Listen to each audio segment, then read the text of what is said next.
Hello everyone, आपका बहुत बहुत स्वागत करती हूँ अपने इस चैनल में। आज सर्दियों की जो बिल्कुल ख़ास रेसिपी होती है, तो आज मैं वही लेकर आई हूँ। सरसों का साग और मक्का की रोटी बहुत ही हेल्दी और बहुत ही स्पेशल तरीके से इसे बनाना बताऊँगी। क्योंकि इन सर्दियों में यदि आपने एक बार भी इसे बना के खा लिया तो आप कोई भी साग बनाकर शायद कभी नहीं खाएंगे। तो इसके लिए मैंने यहाँ 1 किलो सरसों लिया है। आपको पूरे मेज़रमेंट के साथ बिल्कुल परफेक्ट तरीके से मैं आज ये साग बताने वाली हूँ। 250 ग्राम चने का साग लिया है। चने का साग स्पेशली हमें किस तरीके से साफ़ करना है वो इस साग में बहुत मेन आपको ध्यान रखना है। जो चने का साग होता है इसकी डंडी बहुत हार्ड होती है, ना तो ये उबलती हैं ढंग से और ना ही ये पिसती हैं। तो इसके केवल हमें ये पत्ते पत्ते लेने हैं।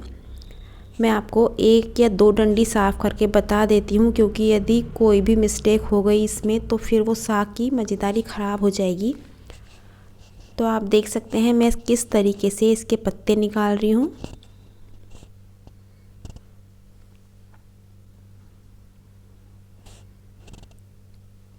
जितने कोमल ये चने के पत्ते होते हैं उतनी ही हार्ड ये इसकी डंडी होती है। ये देखिए इस तरीके से हमें निकालने हैं और इस डंडी को हमें फेंक देना है। इसका कुछ भी यूज़ नहीं करना है साग में।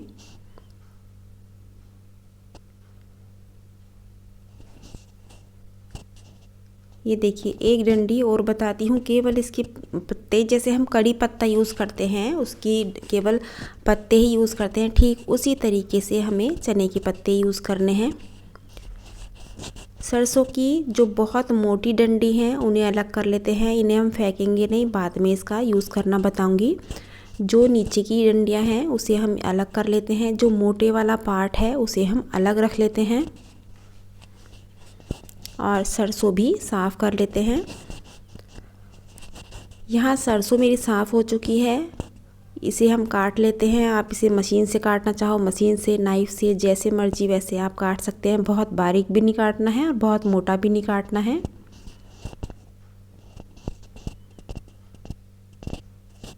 ये पूरा सरसों 1 किलो मेरा कट चुका है।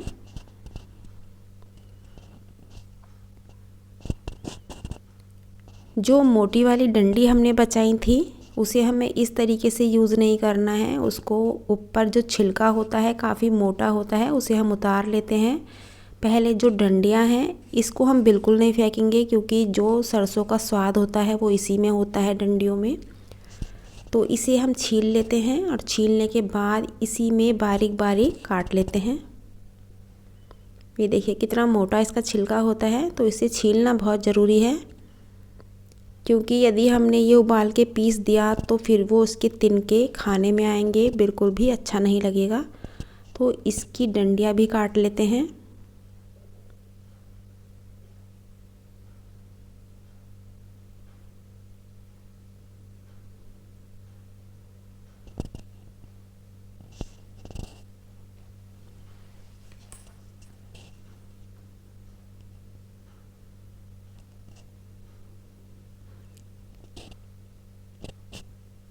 यहाँ जो मैंने साग लिया है, 1 किलो सरसों लिया है, 250 ग्राम चना लिया है, 250 ग्राम पालक लिया है और 1 गड्डी मैंने यहाँ बथुए की ली है। तो इस मेज़रमेंट से आप साग लीजिएगा। इसमें आप चाहो तो 50 ग्राम मेथी भी मिला सकते हो, जो हरी मेथी होती है। तो ये पालक भी मेरा साफ़ हो चुका है और बथुआ भी कट चुका है। चारों चीज़ें मैंने ये काट के बिल्कुल खुले पानी में इसे हमें धोना है। ये देखिए चना भी साफ़ हो चुका है। तो चने को भी हम इसमें काट लेते हैं। इसे साइड में कर देते हैं पहले, और चने में भी थोड़ा हम नाइफ़ निकाल देते हैं। तो वैसे तो इसके पत्ते बहुत छोटे होते हैं, लेकिन फिर भी थोड़ा काट लेते हैं, फिर उबालने में या घोटने में इजी रहेगा।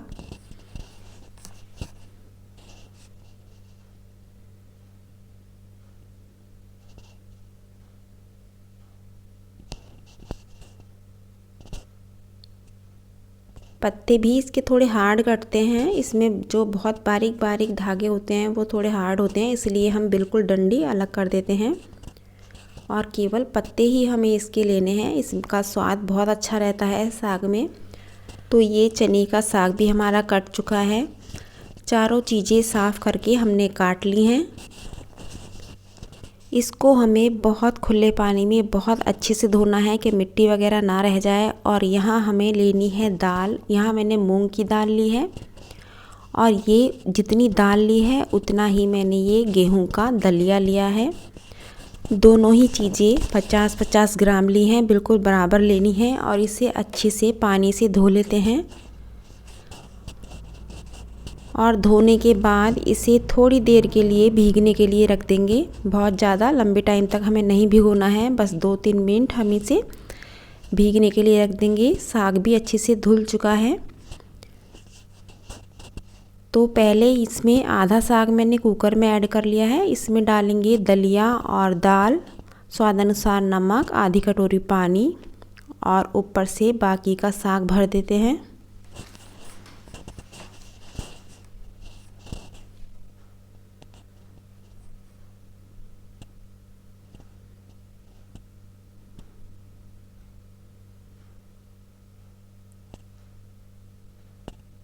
इसे आप बिना कुकर के भी बना सकते हैं, जैसे हंडिया वगैरह में बनाना चाहो उसमें भी बना सकते हैं।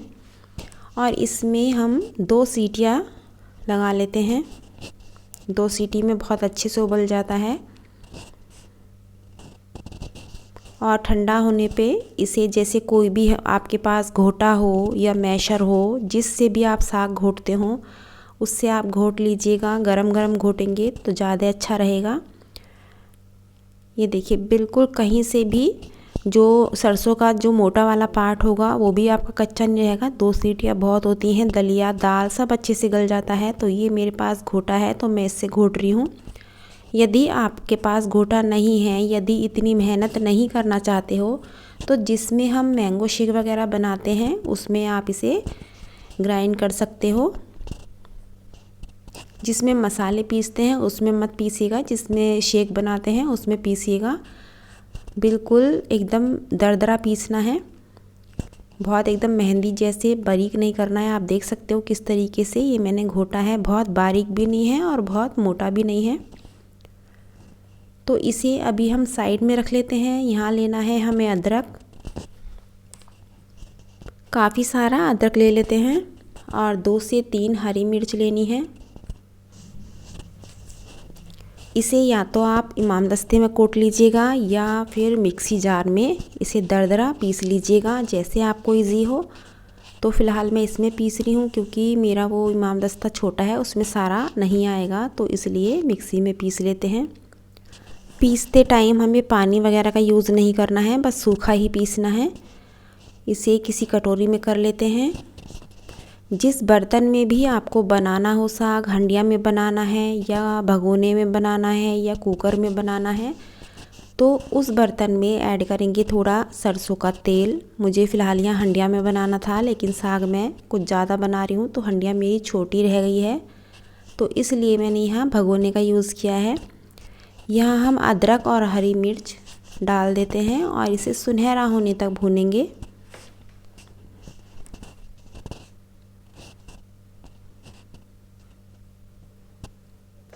और ये अदरक सुनहरा हो चुका है। अदरक जिस टाइम आप भूनेंगे तो हल्का सा तले में चिपकेगा, तो उसमें टेंशन मत लेना। जैसे जैसे ये भुनेगा अपने आप ये तले से हट जाएगा। और ये साग इसमें ऐड कर देते हैं।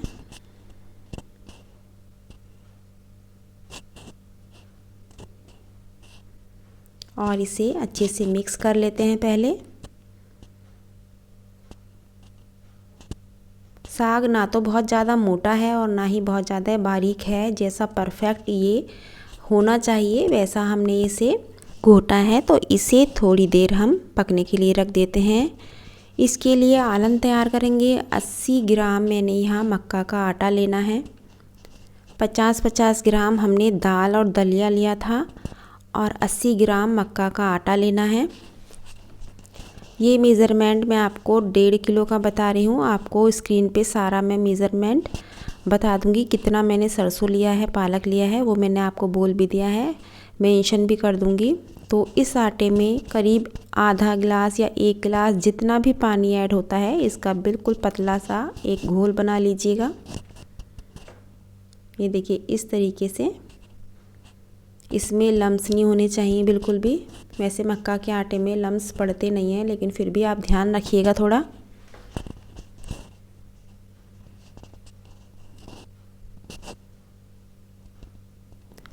जिस टाइम आप आलन लगाएं तो साग में खदका आना चाहिए, तभी आप इसमें मक्का का आटा डालिएगा। जब अच्छे से इसमें उबाल आना शुरू हो जाए, ऐसा नहीं है कि ठंडे साग में ही आप मक्का का आटा डाल दें, तो ऐसा मत कीजिएगा। बिल्कुल जब साग हमारा अच्छे से गर्म हो जाए तभी इस मक्का के आटे को इसमें ऐड करना है।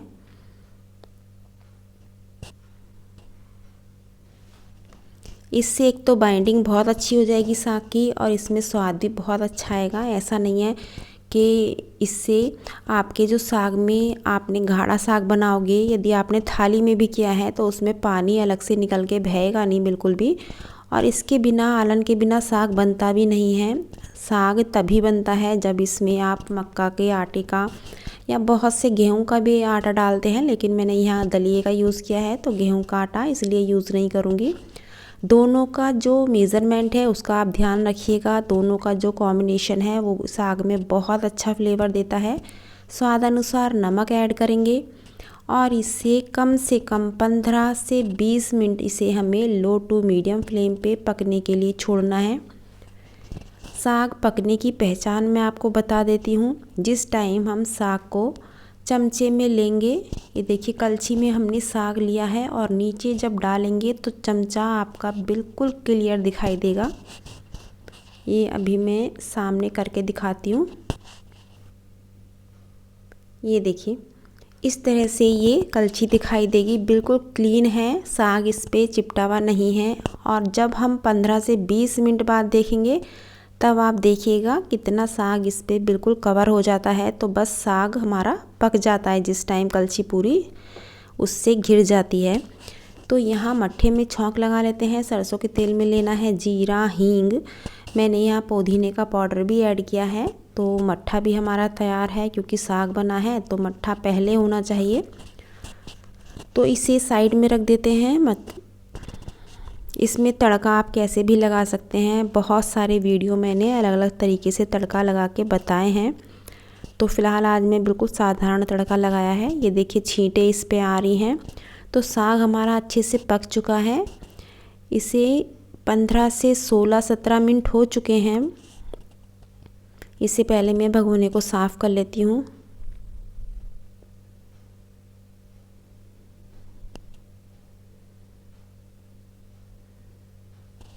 और इसे आप देख सकते हैं लुक वाइज भी। ये देखिए चमचा देखिए, कलछी में जैसे मैं साग ले रही हूँ और नीचे डालूँगी तो ये बिल्कुल क्लियर नहीं चमकेगा। तो इसका मतलब है कि साग हमारा काफ़ी हद तक पक चुका है।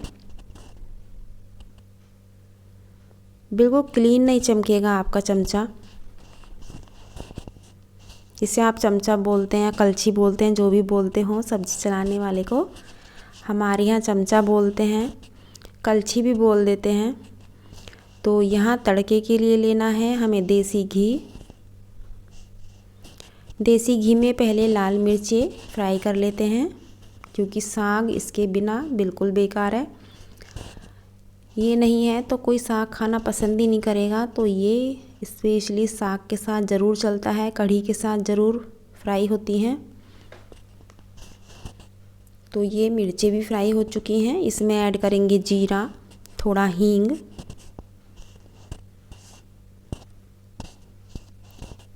और इसमें लाल मिर्च पाउडर मिला के तड़का लगा देंगे। आप चाहो तो यहाँ लहसुन प्याज का भी तड़का लगा सकते हैं, वो आपके ऊपर डिपेंड है कि आपके परिवार में किस तरीके से पसंद किया जाता है। मैं फ़िलहाल यहाँ पे बिल्कुल साधारण, बहुत देसी तरीके से जो रियल में साग बनता है वो बना रही हूँ।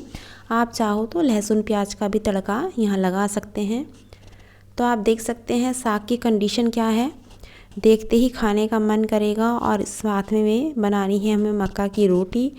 तो आज मक्का का आटा भी आपको अच्छे से गूँथना बताऊंगी। इसमें ऐड करेंगे सबसे पहले नमक और बिल्कुल साधारण ये पानी है, ऐसा नहीं है मैं गर्म पानी से इसे गूँथूँगी, बिल्कुल भी नहीं गूँथूँगी। क्योंकि मक्का का आटा या बाजरे का आटा बिल्कुल नॉर्मल पानी से आप गूँथिए, आपकी रोटी बहुत ही फर्स्ट क्लास बन के तैयार होगी। गर्म पानी से गूँथेंगे तो रोटी का स्वाद ही ख़त्म हो जाएगा, रोटी में उतना स्वाद नहीं आएगा। और इसको गूँथने का तरीका भी मैं आपको बताती हूँ।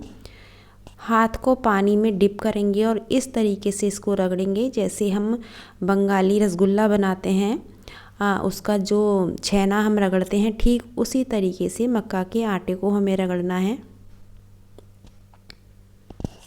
ये देखिए मैंने हल्का सा पानी लगाया है और हथेली से इस तरीके से रगड़ लेते हैं। गेहूं के आटे की तरह इसे कभी नहीं गूँथा जाता, हथेली से इसको रगड़ के इस तरीके से सॉफ्ट किया जाता है और ना ही इसे गर्म पानी से गूँथा जाता है।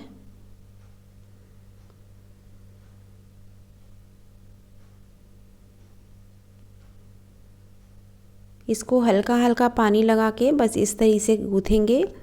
3 से 4 मिनट आपको गूँथना है, बहुत ज़्यादा नहीं गूँथना है। और रोटी बनाने से पहले इसे गूँथ के नहीं रखना है। जब आपको रोटी बनानी हो तो हैंड टू हैंड आटा इसका लगाया जाता है, तभी इसकी रोटी बनती है। ऐसा नहीं है कि इसको हमने काफ़ी सारा गूँथ लिया और जब मन में आया तब किसी के लिए 2 रोटी बना दी, तो इस तरीके से मक्का की रोटी नहीं बनती है। हैंड टू हैंड आप बनाइए और गर्मा गर्म रोटियां खिलाइए। तो इस तरीके से ये देखिए पेड़ा बनाते हुए हाथ पे हल्का सा पानी लगाया है और इस तरीके से आप रोटी को बढ़ा सकते हैं। आज मैं यहाँ आपको 2-3 तरीके से बता दूँगी, बहुत इजी तरीके से बताऊँगी सारी चीज़ें। ये देखिए यदि आपको हल्की सी भी प्रैक्टिस है तो आप हाथ की रोटी आराम से बना सकते हैं। इसमें आपको तेल नहीं लगाना है, घी नहीं लगाना है, केवल पानी का हाथ लगाना है हल्का सा और ये रोटी आराम से बढ़ जाएगी। जितना पतली आप चाहो उतनी पतली ये बन जाएगी। तो पहले हम इसे तवे पे डाल देते हैं। दूसरा तरीका है, इसका पेड़ा बना लेते हैं पहले।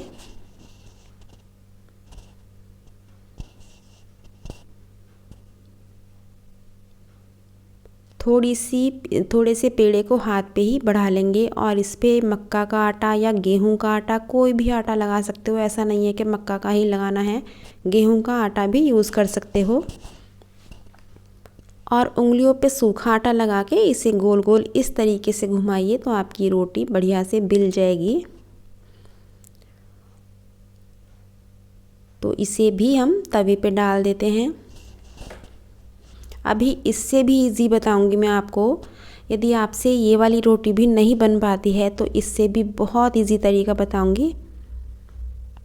और इस तरीके से खड़ी करके इसको किनारे से रोटी सेकनी है। आटा बहुत तरीके से होता है, कभी कभी आटा ऐसा होता है कि हमारे जो रोटी के किनारे हैं बहुत ज़्यादा फटते हैं। तो उसमें आप क्या करेंगे, हल्का सा, यदि आपने 1 कटोरी मक्का का आटा लिया है तो उसमें 2 चम्मच गेहूं का आटा डाल लीजिएगा यदि आपके आटे में प्रॉब्लम है।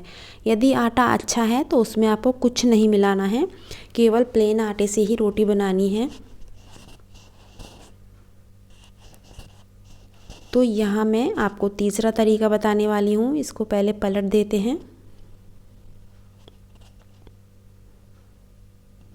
यदि बाई चांस आपकी रोटी तवे से चिपक जाती है तो पलटे को पानी में डिप करके उसको आप पलटिए, आराम से पलट जाएगी।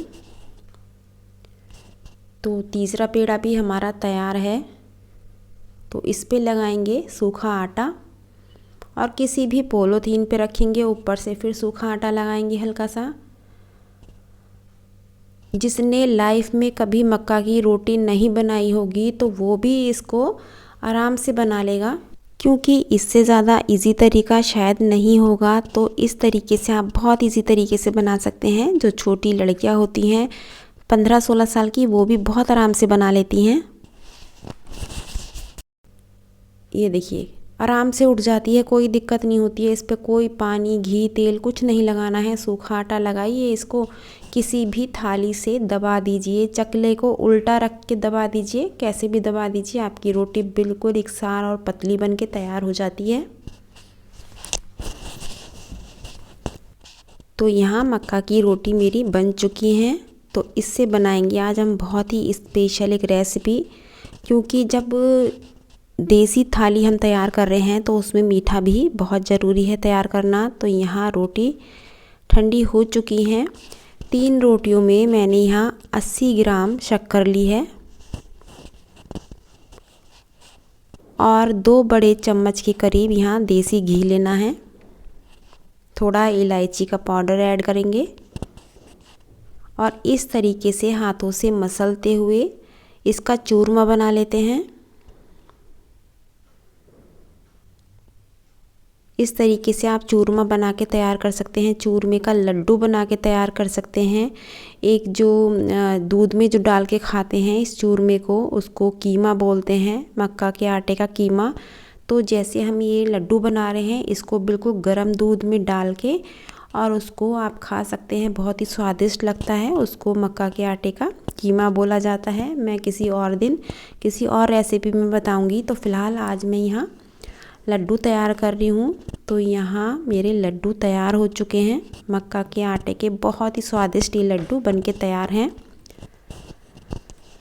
तो अब हम यहाँ अपनी थाली लगा लेते हैं। बिल्कुल देसी खाना, देसी लोग, देसी खाना, बहुत ही फर्स्ट क्लास ये खाना बनके तैयार होता है। तो यहाँ सिरके के ये मैंने मूली के चंदे लिए हैं। सर्दियों में अधिकतर सब घरों में ये ज़रूर मिलते हैं। सिरके में नॉर्मल मूली के चंदे और हरी मिर्ची और नमक पड़ा हुआ है। फूली फूली ये आ गई हमारी मक्का की रोटी, ये चूरमा और पचरंगा अचार, ये है साथ में मट्ठा और ये मक्खन। तो हो गई ना हमारी बिल्कुल देसी तरीके से, बिल्कुल सरसों का साग और मक्का की रोटी। यदि गुड़ से रोटी खानी है तो गुड़ भी तैयार है। तो इस तरह की रेसिपी यदि आपको पसंद आई है, साग की मेरी जरा भी रेसिपी आपको अच्छी लगी है तो प्लीज़ लाइक शेयर ज़रूर कीजिएगा। यदि चैनल पे पहली बार आए हैं तो सब्सक्राइब भी कर लीजिएगा, क्योंकि इस तरह की देसी रेसिपी मैं लेकर आती रहती हूँ। कल फिर मिलते हैं एक नई रेसिपी के साथ। Thank you.